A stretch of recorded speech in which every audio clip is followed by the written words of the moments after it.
Hi friends and குட்டீஸ், இன்றைக்கி நம்ம கலர் பேப்பர் வச்சு கிராஃப்ட் பண்ண போகிறோம். எல்லாருக்குமே வந்துட்டு பாக்ஸ் எப்படி மேக் பண்ணுறதுன்னு தெரிஞ்சிருக்கும்னு நினைக்கிறேன். இருந்தாலும் நான் இந்த வீடியோவில் வந்துட்டு காமிச்சிருக்கேன். இது மாதிரி பண்ணிக்கோங்க. ஏன் இந்த மாதிரி பண்ண சொல்கிறேன்னா, அப்போ தான் வந்துட்டு நம்ம பாக்ஸ் வந்து கரெக்டாக பண்ணுவோம். அதே மாதிரி இல்லாமல் 2 பாக்ஸ் வந்துட்டு மேக் பண்ண போகிறோம்.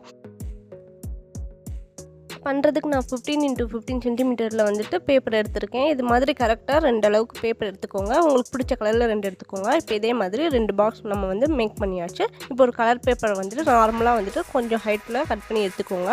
அதை வந்துட்டு 4 தடவை ஃபோல்ட் பண்ணுற மாதிரி ஃபோல்ட் பண்ணிக்கணும். ஃபோல்ட் பண்ணிவிட்டு இந்த மாதிரி கொஞ்சம் குட்டியாக ஹார்ட் ட்ரா பண்ணி சைடில் கொஞ்சம் இடம் விட்டுட்டு இந்த மாதிரி கட் பண்ணி விரித்தோம் அப்படின்னா நமக்கு ஹார்ட் ஷேப்பில் இந்த மாதிரி கிடைக்கும். இதில் வந்துட்டு உங்களுக்கு பிடிச்சது வந்து நீங்கள் எழுதிக்கோங்க, கடைசி 2 ஹார்ட்டை தவிர.